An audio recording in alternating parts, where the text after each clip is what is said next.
al-imanu bihi wajib, mengimani sifat-sifat Allah itu wajib, mengimani Allah punya wajah, bersemayam di atas arsy, Allah marah dan lain sebagainya, itu wajib kita imani ya. Tapi was-su'alu anhu bid'ah, menanyakan tentang bagaimananya, bagaimana bentuknya, bagaimana modelnya, atau hakikat, kaifiat sifat tersebut seperti apa, nah, itu yang bid'ah, tidak boleh.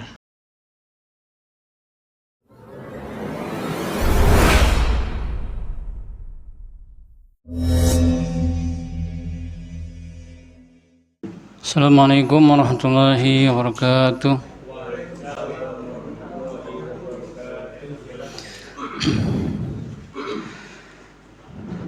Alhamdulillahi rabbil alamin, wa asyhadu an la ilaha illallah wahdahu la syarikalah, wa asyhadu anna Muhammadan abduhu wa rasuluh. Allahumma shalli wa sallim ala nabiyyina Muhammadin wa ala alihi wa ashabihi ajma'in, amma ba'd. Ya ayyuhalladzina amanu taqullaha haqqa tuqatih wa la tamutunna illa wa antum muslimun. Kaum muslimin wal muslimat rahimakumullah, kembali kita melanjutkan kajian kita membahas kitab Fiqhul Asma'il Husna yang ditulis oleh Syekh Abdul Razak bin Abdul Muhsin Al-Badr, hafizahullah. Sekarang pembahasan kita tentang nama Allah Subhanahu wa taala Al-Ahad Al-Wahid. Pembahasan kita tentang nama Allah Al-Ahad dan Al-Wahid. Dua nama ini merupakan dua nama dari nama Allah Subhanahu wa taala yang artinya sama, yaitu yang Maha Esa atau yang Maha Tunggal. Dalam bahasa kita begitu, Pak. Yang Maha Esa atau yang Maha Tunggal. Amma ismuhu tabaraka wa ta'ala al-ahad faqad warada fi mawdi'in wahid minal Qur'an fi suratil Ikhlas. Adapun nama Allah tabaraka wa ta'ala al-ahad disebutkan di satu tempat dari Al-Qur'an, yaitu dalam surah Al-Ikhlas. Qul huwallahu ahad. Allahus samad lam yalid wa lam yulad wa lam yakul lahu kufuwan ahad. Katakanlah, dialah Allah yang Maha Esa, Allah yang Maha seluruh makhluk bergantung kepadanya. Dia tidak beranak dan tidak diperanakkan, dan tidak ada satupun yang setara dengannya. Jadi Al-Ahad disebutkan hanya di satu tempat, yaitu di surah Al-Ikhlas, Qul huwallahu ahad. Yang mana surah Al-Ikhlas ini keutamaannya, kata Rasulullah SAW, annaha ta'dilu thulutsal Qur'an, bahwasanya surah Al-Ikhlas itu setara dengan sepertiga Al-Qur'an. Kata Syekhul Islam Ibnu Taimiyah rahimahullah, makna setara dengan sepertiga Al-Qur'an itu setara dalam pahala membacanya dan setara dalam kandungan makna. Karena kandungan Al-Qur'an itu sepertiga pertama tentang tauhid, dan surah Al-Ikhlas itu murni berbicara tentang tauhid. Kemudian sepertiga kedua berbicara tentang al-ahkam, hukum-hukum, dan yang ketiga tentang al-jaza atau al-wa'du wal-wa'id, balasan untuk amalan kebaikan dan untuk amalan keburukan. Yang kedua, setara dengan sepertiga Al-Quran dalam membacanya. Ya, suka-suka Allah, Pak, ya, kalau Allah menghendaki demikian. Akan tetapi membaca surah Al-Ikhlas itu setara dengan membaca sepertiga Al-Quran itu berarti membacanya dengan sungguh-sungguh, dengan yakin dan penghayatan.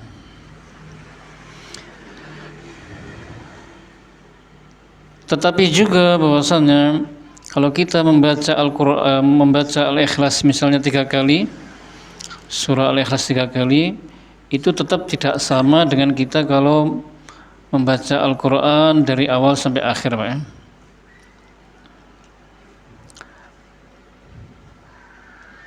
Tentu keutamaannya di sana lebih banyak yang membaca Al-Quran dari Al-Fatihah sampai An-Nas.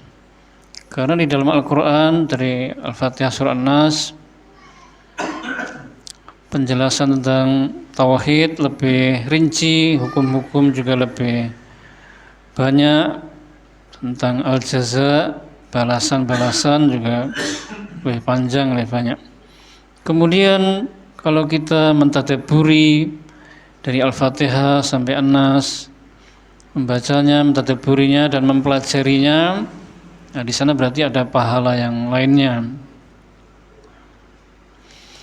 Lagi pula kita dalam hidup ini, misalnya dalam hidup yang kita butuhkan bukan hanya uang, Pak, tapi kita butuh uang, juga butuh rumah, butuh air, butuh pakaian dan sebagainya. Kalau hanya punya uang tapi tidak punya apa-apa juga kurang lah pokoknya gitu ya. Maka ibaratnya seperti itu. Yang kita butuhkan semuanya ada dalam surah Al-Fatihah sampai surah An-Nas. Surah Al-Ikhlas ini dinamakan dengan Al-Ikhlas, padahal kalau kita lihat dari ayat pertama sampai ayat terakhir tidak ada lafaz Al-Ikhlas sama sekali, ya. Al-Ikhlas itu artinya memurnikan.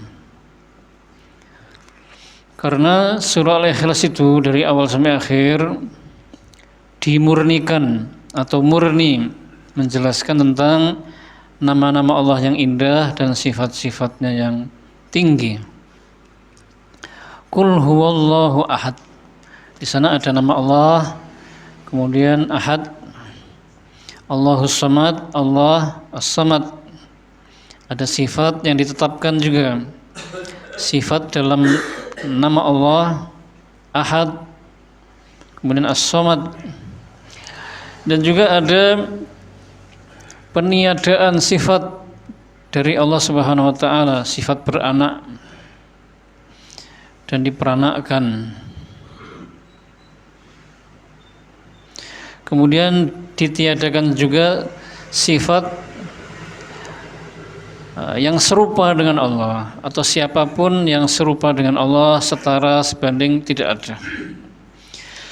Kaum muslimin wal muslimat, wa amma ismuhul wahid faqad takarrara maji'uhu fi mawadhi'a minal Qur'an. Adapun nama Allah Al-Wahid itu disebutkan di beberapa tempat dalam Al-Qur'an. Kalau untuk nama Al-Wahid itu disebutkan di banyak tempat, Pak, ya, bukan hanya satu tapi banyak tempat. Di antaranya, ini di antaranya, yaitu firman Allah Subhanahu wa taala, wa ilahukum ilahun wahid, la ilaha illa huwar rahmanur rahim. Dan sesembahan kalian adalah sesembahan yang wahid, yang maha esa. Tidak ada sesembahan yang berhak disembah kecuali Dia yang maha pengasih lagi maha penyayang. Arbabum mutafarriqun khairun amillahul wahidul qahhar. Apakah rob-rob yang bermacam-macam itu lebih baik, ataukah Allah yang maha esa lagi maha perkasa?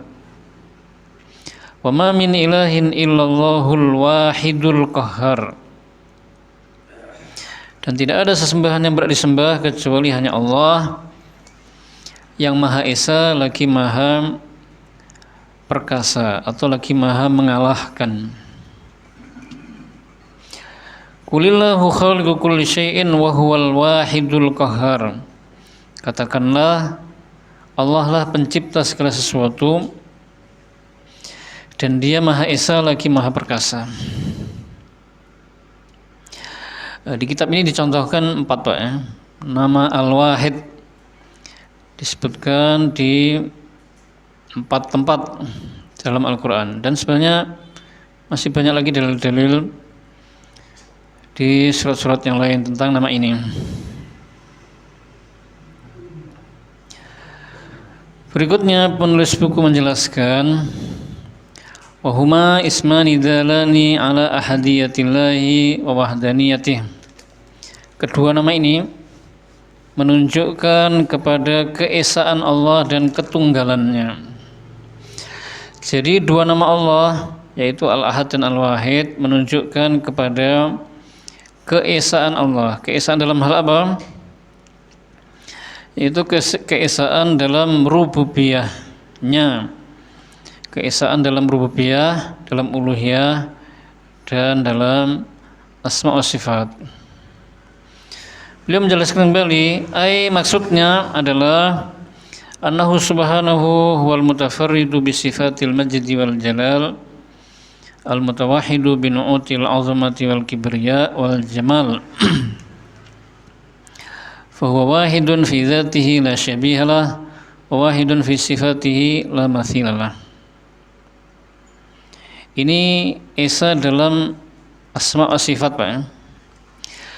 Bahwasanya Allah Subhanahu wa taala itu bersendirian atau esa dengan sifat-sifat yang agung, yang mulia, dan dengan sifat-sifat kebesaran dan keindahan. Maka Dia Maha Esa dalam zatnya, tidak ada tandingannya, dan juga Maha Esa dalam sifatnya, tidak ada yang serupa dengannya. Jadi Allah itu Esa, Maha Esa dalam sifatnya, termasuk zat itu masuk sifat. Sifat-sifat Allah Maha Esa, tidak ada yang sifat makhluk satupun seperti sifatnya Allah. Misalnya mendengar yang sempurna, tidak ada yang serupa. Makhluk mendengar seperti apapun tidak mungkin serupa. Mengetahui juga demikian. Begitu pula misalnya zat Allah tidak ada satupun dari makhluk yang zat mereka itu sama dengan zatnya Allah. Bahkan sebagian ulama mengatakan dalam menafsirkan nama Allah As-Samad nanti, penafsiran sahabat dan tabi'in, bahwasanya Allah itu la jawfa fihi, tidak ada rongganya, zat yang tidak ada rongga. Karena kalau ada rongga itu ya seperti makhluk, ada lubangnya Pak ya, ada lubang untuk bernapas, untuk makan, minum, melahirkan, dan lain sebagainya, mengeluarkan apa. Begitu pula tentang zat Allah, kita sering mendengar insyaallah bahwasanya zat Allah itu lebih besar dari seluruh makhluknya, lebih besar dari arsy dan seluruh makhluknya. Jadi sangat besar, tidak bisa digambarkan.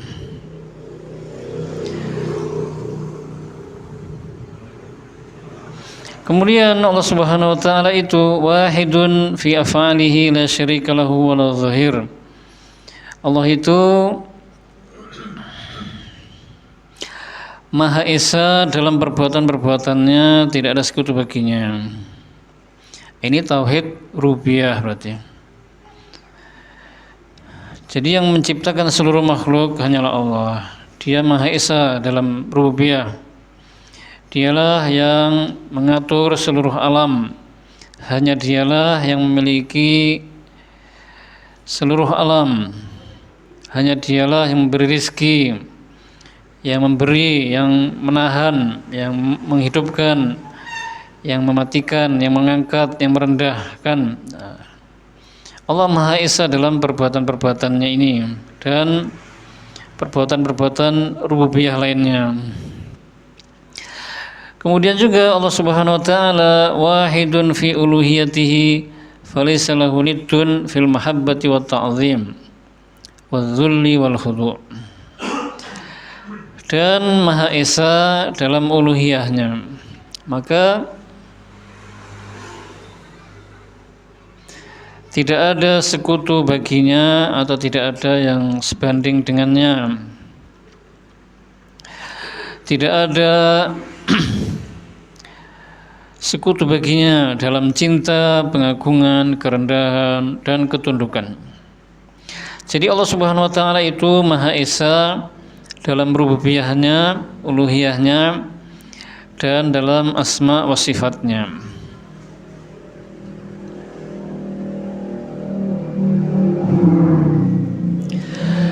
Kemudian penulis buku menjelaskan waqad kana takarrara wurudu ismillahil wahid fil Qur'anil Karim fi maqamatin muta'addidah fi siyaq takrir tauhid wa ibtali syirki wa tandid. Nama Allah Al-Wahid disebutkan banyak di dalam Al-Quran pada beberapa tempat dalam konteks untuk menekankan tauhid, membatalkan kesyirikan, dan membatalkan penyerupaan dan yang lainnya. Contoh nama Allah Subhanahu wa taala Al-Wahid yang konteksnya itu menetapkan tauhid dan wajibnya mengikhlaskan ibadah hanya kepada Allah, yaitu wa ilahukum ilahun wahid la ilaha illa warrahmanur rahim. Dan ilah kalian adalah ilah yang wahid, yang esa. Tidak ada ilah yang berhak disembah kecuali hanya Dia,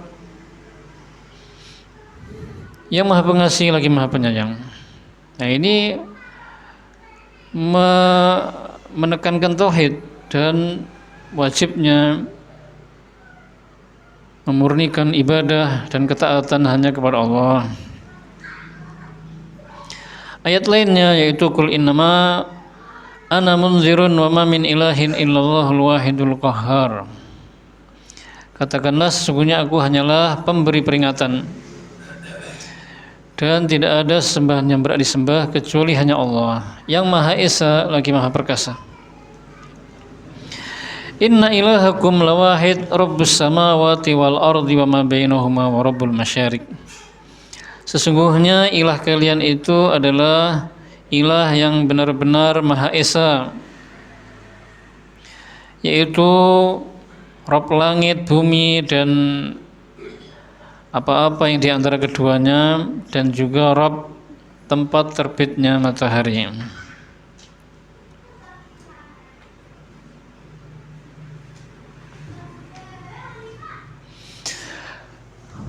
Nama Allah Al-Wahid juga disebutkan di dalam Al-Quran untuk menjelaskan inti dakwahnya para rasul dan ajaran risalah mereka.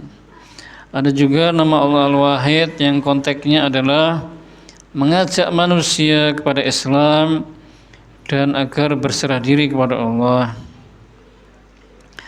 Ada juga yang konteksnya itu mensucikan Allah Subhanahu wa taala dari apa-apa yang dituduhkan dalam haknya, dari mengambil anak, dan bahwasanya dia itu adalah satu dari tiga. Contohnya firman Allah Subhanahu wa taala, "Wala taqulu tsalatsa intahu khairal lakum innamallahu ilahun wahid." Janganlah kalian mengatakan Allah itu tiga. Berhentilah dari ucapan itu lebih baik bagi kalian. Sesungguhnya Allah itu adalah ilah yang Maha Esa. Laqad kafara alladziina qalu innallaha tsalitsu tsalatsa wa ma min ilahin illa ilahun wahid. Sungguh telah kafir orang-orang yang mengatakan sesungguhnya Allah itu adalah salah satu dari tiga.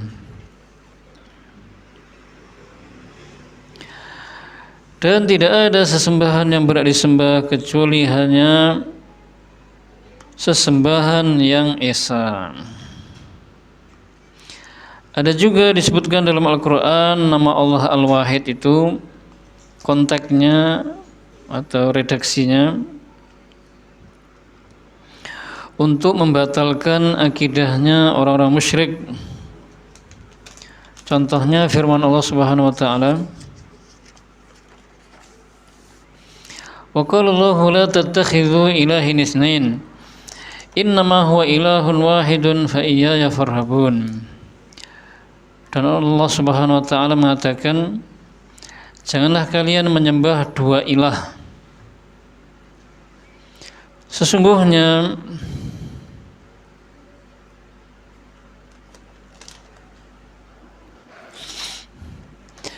Allah itu adalah ilah yang Maha Esa.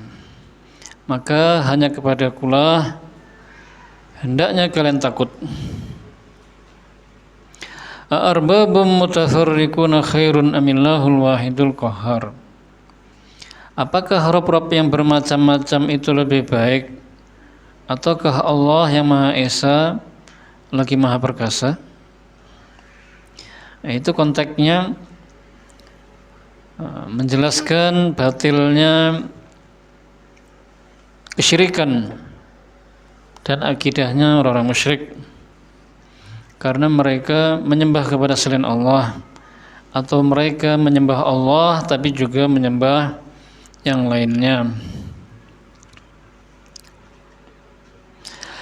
Hadza wa qad afada hadzanil isman al-wahid al-ahad tawahhud ar-rabbi subhanah bi jami'il kamalat bihaitsu la yusyarikuhu fiha musyarik wa anna al-wajiba 'ala al-ibad tauhidahu 'aqdan wa qawlan wa 'amalan bi an ya'tarifu bi kamalihi al-mutlaq wa tafarruduhu bil wahdaniyati wa yufriduhu bi anwa'il ibadah.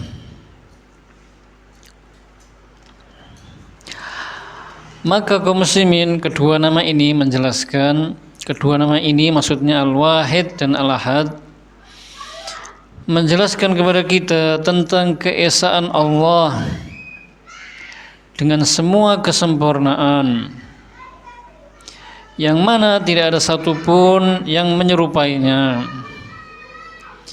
dan bahasanya wajib bagi kita untuk mentauhidkannya, mengesakannya, baik dalam keyakinan, ucapan maupun perbuatan,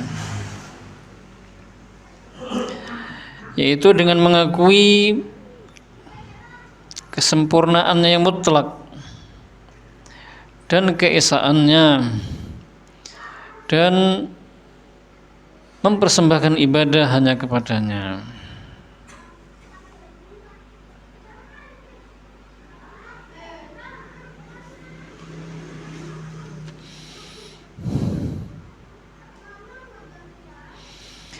ويمكن تلخيص دلالات هذين الاسمين في النقاط التالية.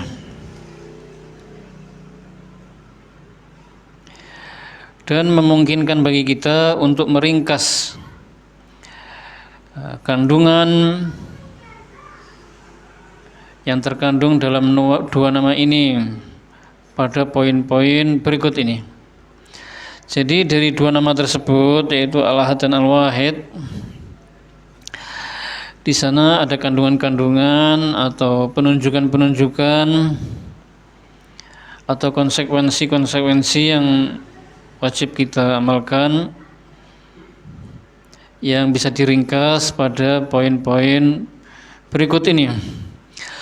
Yang pertama adalah nafyul mathali wan niddi wal kuf'i min jami'il wujuh, yaitu peniadaan sekutu, tandingan, dan yang serupa dengannya dari segala sisi. Jadi kandungan makna Al-Wahid dan Al-Ahad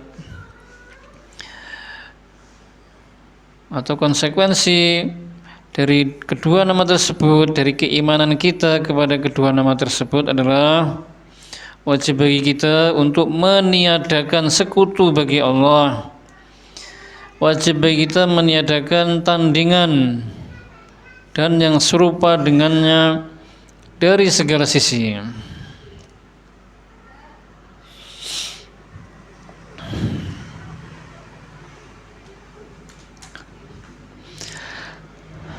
Jadi tidak ada satupun dari makhluk yang sama dengan Allah, yang sebanding, yang serupa. Walaupun tadi telah saya sampaikan bahwasanya sebagian salaf itu mengatakan zat Allah itu tidak berongga, Pak ya. Tetap saja tidak boleh dibayangkan seperti apa. Tetap saja salah.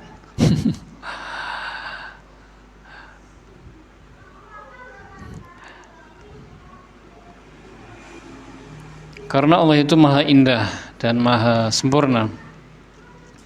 Hal ta'lamu lahu samia? Apakah kamu mengetahui ada yang sama dengannya? Walam yakul lahu kufuwan ahad. Tidak ada satupun yang setara dengannya. Laisa kamitslihi syai' wa huwas samiul basir. Tidak ada sesuatu pun yang serupa dengannya dan Dia maha mendengar lagi maha melihat. Poin yang kedua adalah butlanut takyif. Batilnya takyif. Wa huwa khudul insani bi'aqlihil qasir muhawilan ma'rifati kaifiyati sifati Rabbi subhanahu wa hadha muhal. Yaitu seorang hamba dengan akalnya yang dangkal berusaha mendalam-dalami bagaimana hakikat sifat Allah Subhanahu wa taala. Dan ini mustahil. Jadi takyif itu batil. Tidak boleh kita bertanya tentang bagaimana sifat Allah. Dan juga tidak boleh kita menetapkan bagaimananya bentuknya, modelnya, tata caranya, sifat Allah Subhanahu wa taala. Karena manusia tidak akan mampu mengetahuinya, tidak boleh mendalam-dalaminya. Tidak mungkin kita bisa mengetahui wajah Allah itu seperti apa. Tidak mungkin kita bisa mengetahui tangan Allah seperti apa, bersemayamnya Allah di atas arsy itu seperti apa. Kenapa kita tidak mungkin bisa mengetahuinya? Karena yang pertama adalah tidak pernah kita melihat Allah langsung. Tidak pernah kita melihat wajah Allah langsung, tangan Allah langsung, bersemayamnya Allah di atas arsy langsung, tidak pernah. Tidak ada satupun dari makhluk yang pernah melihat langsung. Kemudian yang kedua adalah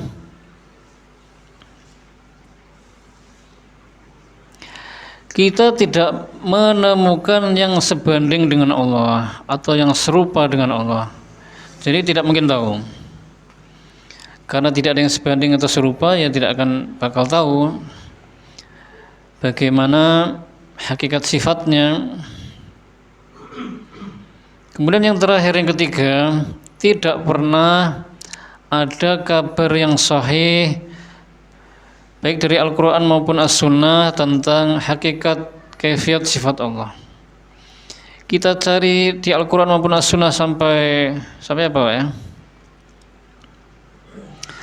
Tidak akan menemukan wajah Allah itu seperti apa, tidak. Bersemayamnya Allah itu modelnya seperti apa, tidak akan menemukan karena tidak ada kabarnya.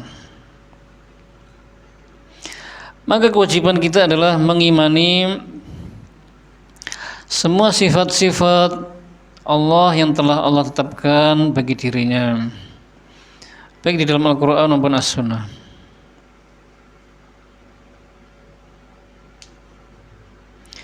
Karena kata Imam Malik, al-imanu bihi wajib, mengimani sifat-sifat Allah itu wajib, mengimani Allah punya wajah, bersemayam di atas arsy, Allah marah dan lain sebagainya, itu wajib kita imani ya.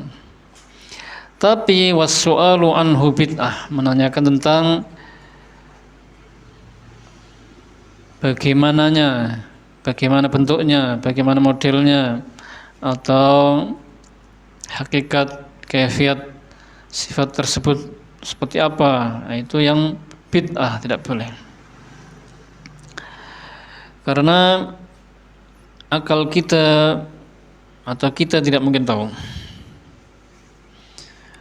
Apapun yang terlintas dalam benak kita tentang kesempurnaan, hakikat, kaifiat sifat Allah, maka Allah itu pasti lebih agung dari itu. Jadi akal kita tidak sampai. Yang ketiga adalah isbatu jami'i sifatil kamal. Wajib bagi kita untuk menetapkan semua sifat-sifat sempurna bagi Allah. Semua sifat Allah sempurna, tidak ada satupun yang memiliki kekurangan. Yang keempat, annalahu min kulli sifatin min tilka sifat a'zamuha wa ghayatuha wa muntahaha.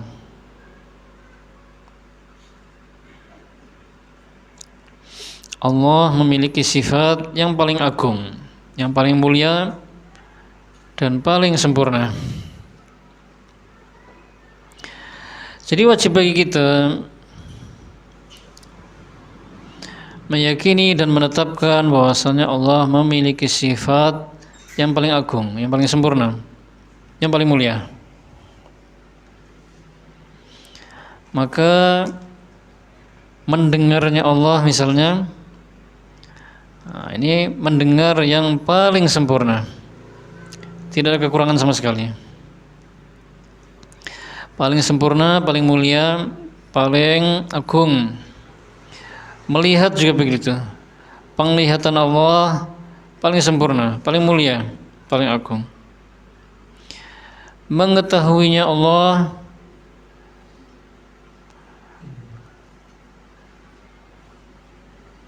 maka pengetahuannya sempurna, mutlak, tidak ada kekurangan, mulia, agung, palingnya, paling puncaknya.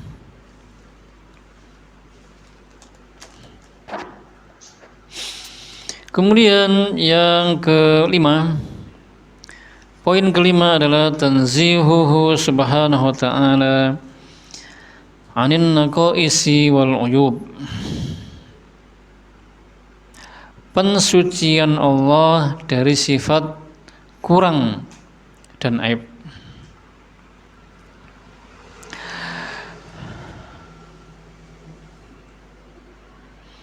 Dari keimanan kita kepada nama Allah Al-Ahad dan Al-Wahid adalah wajib mensucikan Allah dari segala sifat kurang dan aib. Karena sifatnya Allah itu tidak ada kurangnya, tidak ada cacatnya. Sifat kurang atau sifat aib itu hanya layak bagi makhluk. Adapun Allah Subhanahu wa taala Maha Esa, sifat-sifatnya semuanya sempurna. Tidak ada yang serupa dengannya, tidak ada yang sebanding dengannya.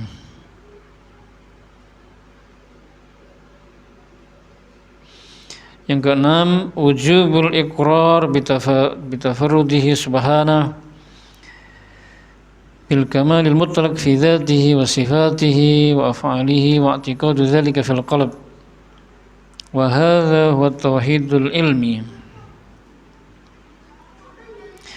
Wajib untuk mengikrarkan keesaannya dengan kesempurnaannya mutlak dalam zatnya, sifat-sifatnya dan perbuatannya, dan meyakini hal itu dalam hati. Inilah tauhid ilmu atau tauhid asma wa sifat. Jadi wajib bagi kita meyakini dan mengikrarkan keesaan Allah Subhanahu wa taala dalam perbuatan-perbuatannya. Ini berarti tauhid rububiyah, Pak, ya. Dan juga keesaannya dengan kesempurnaan mutlak dalam zatnya dan sifatnya. Ini tauhid asma wa sifat. Kedua tauhid ini dinamakan dengan tauhid ilmi, nama lainnya tauhid ilmu, tauhid asma wa sifat. Karena sebenarnya tauhid asma wa sifat itu ya masuk dalam tauhid rububiyah, Pak, satu. Kenapa ulama-ulama mutaakhirin membagi lagi menjadi tiga? Kalau dulu kan dua, tauhid rububiyah dan uluhiyah. Kenapa menjadi tauhid rububiyah, kemudian uluhiyah dan asma sifat? Karena banyak sekali orang-orang yang mengingkari nama-nama dan sifat Allah, gitu. Makanya dibelah begitu. Sebenarnya tauhid asma sifat itu bagian dari tauhid rububiyah. Dan tauhid rububiyah sebenarnya bagian dari tauhid uluhiyah. Karena orang kalau rububiyahnya benar, asma sifatnya benar, maka dia beribadahnya kepada Allah semata. Begitu pula seseorang kalau beribadah hanya kepada Allah semata, maka tauhid rububiyah dan uluhiyahnya, rububiyah dan asma sifatnya juga benar. Wujubu ifradihi, yang ketujuh, wujubu ifradi subhanahu wahdahu bil ibadah wa ikhlasid dinilah. Wajib mengesakannya subhanah semata dengan ibadah. Jadi nama Allah Al-Wahid dan Al-Ahad ini menunjukkan, menjelaskan, mengandung makna atau dari keimanan kita kepada kedua nama tersebut, wajib bagi kita mengesahkan Allah semata dalam ibadah. Karena kita sudah yakin Allah itu Maha Esa. Maha Esa dalam rububiyahnya, yaitu Allah satu-satunya yang Maha Esa dalam menciptakan, memberi rezeki, menghidupkan, mengatur seluruh alam, memilikinya, menghidupkan dan seterusnya. Kita juga sudah meyakini Allah memiliki nama-nama dan sifat-sifat yang maha indah dan sempurna, tidak ada kurangnya. Tidak ada satupun dari makhluk yang memiliki satupun sifat yang seperti sifat Allah tadi. Berarti wajib bagi kita untuk beribadah hanya kepada Allah semata. Yang kedelapan adalah ar-raddu 'alal musyrikin wa jami'i sunufil mubtilin mimman lam yuqaddirullaha haqqa qadrih wa lam yukiru lahu bitafarrudihi wa kamalih fattakhadhu ma'ahu syuraka wa dharabu lahul amsal.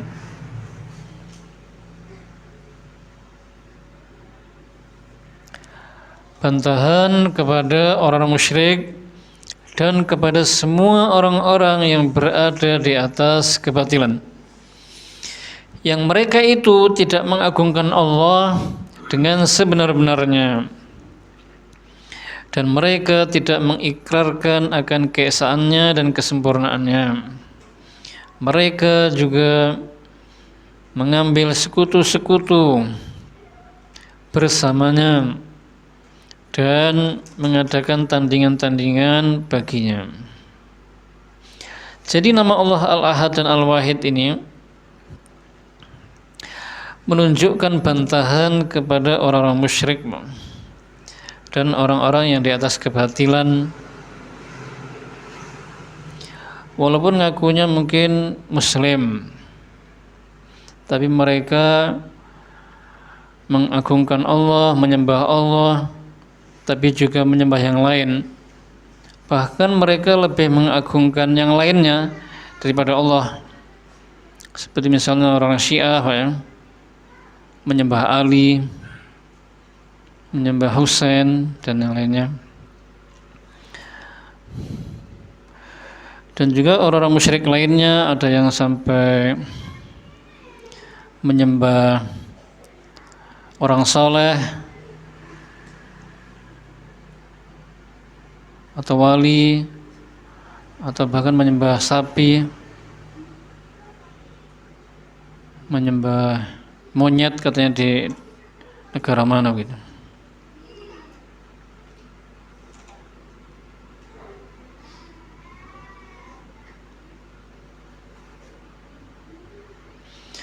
Maka hanyalah Allah yang berhak disembah, Al-Ahad. Dan anehnya lagi, orang-orang yang menyekutukan Allah, yang mereka itu menyembah Allah tapi juga menyembah yang lainnya, itu kalau disebut Allah semata, mereka itu malah jengkel. Kalau disebut tauhid itu menyembah Allah semata, maka mereka itu malah kesal dan benci. Malahan tauhid itu menurut mereka bukan seperti itu. Tapi kalau disebut sesembahan selain Allah, yang disembah selain Allah, mereka malah bergembira. Dan itu terbukti.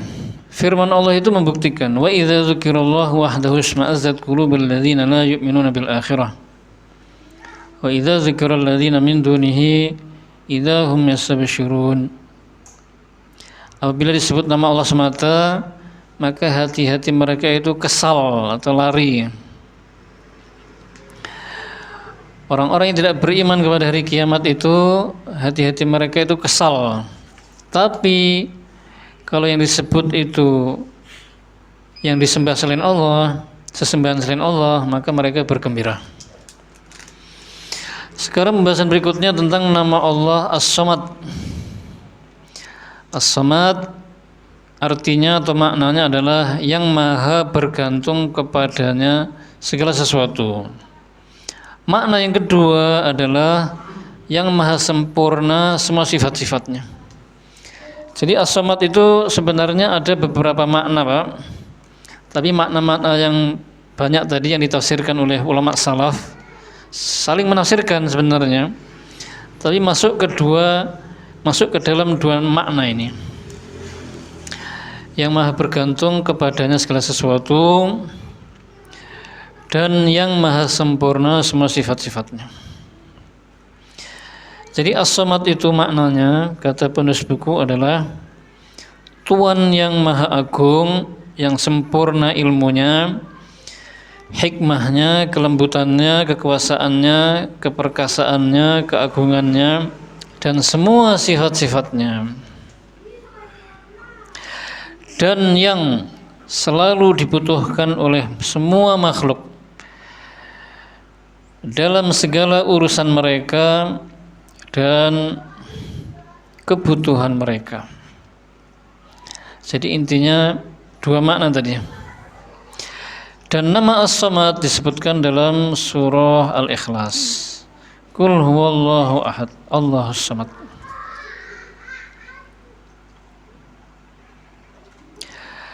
Dan surah Al-Ikhlas ini, Pak, adalah kata sebagian ulama surat yang menjelaskan tentang syarat-syarat menjadi Tuhan, Pak. Kalau syarat-syarat ini terpenuhi jadi Tuhan, Pak. Tapi tidak mungkin.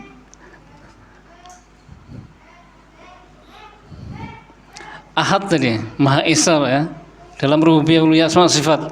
Siapa yang memiliki itu? Tidak mungkin.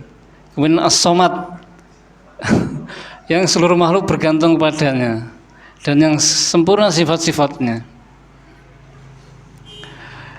Lam yalid wa lam yulad wa lam yakul lahu ahad.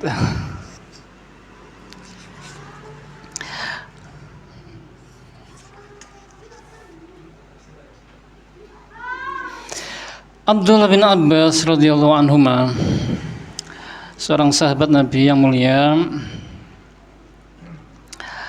mengatakan as-samad, maknanya Pak ya, panjang gitu Pak. Dibaca artinya saja. As-samad adalah pemimpin yang ditaati, yang sempurna kepemimpinannya,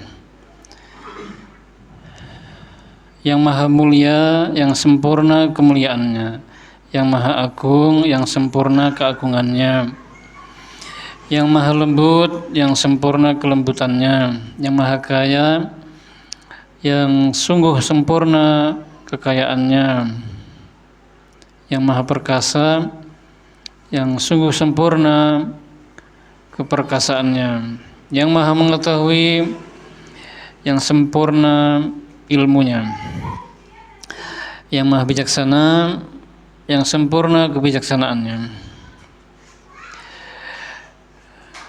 Dan dialah yang sempurna seluruh macam kemuliaan dan kedudukan. Dan dialah Allah Subhanahu wa ta'ala, yang sifat-sifat ini tidak layak disandang kecuali hanya Allah Subhanahu wa ta'ala. Semua sifat-sifat ini tidak layak dimiliki kecuali hanya oleh Allah Subhanahu wa ta'ala.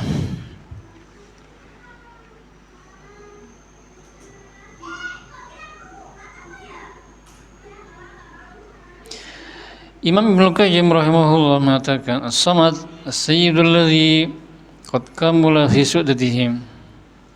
As-samad adalah tuan atau pemimpin yang sempurna kedudukannya atau kepemimpinannya. Oleh karena itu, orang-orang Arab dahulu, maksudnya orang-orang Arab jahiliyah Pak, mereka itu menamai pembesar mereka, tokoh pembesar mereka yang sangat baik, yang sifat-sifatnya mulia menurut mereka, suka membantu, yang orang-orang selalu minta tolong kepadanya, dia selalu membantu. Dia dinamakan dengan as-samad. Orang Arab jahiliyah menamai tokoh tadi dengan as-samad atau as-sayyidus samad dua. Nah, ini tentu tidak boleh Pak ya, karena as-samad itu hanya bagi Allah Subhanahu wa ta'ala, yang maknanya tadi sempurna dalam ini, sempurna dalam semua sifat-sifatnya, dan seluruh makhluk bergantung kepadanya. Nah, ini tidak mungkin dimiliki oleh manusia atau makhluk.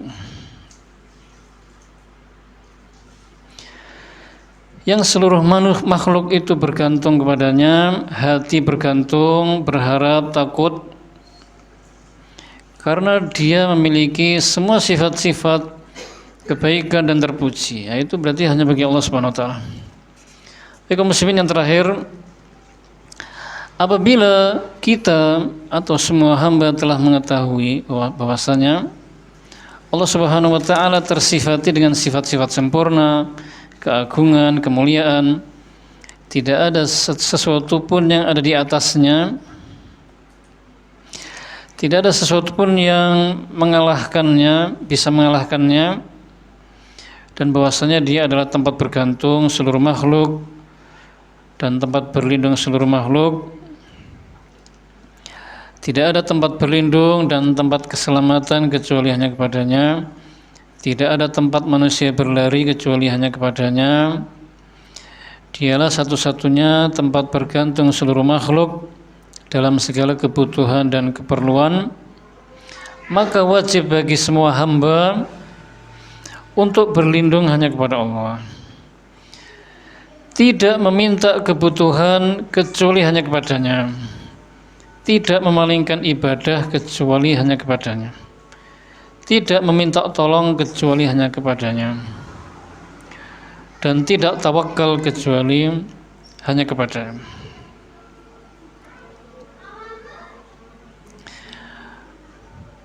Baik kaum muslimin rahimakumullah, pembahasannya sampai sini.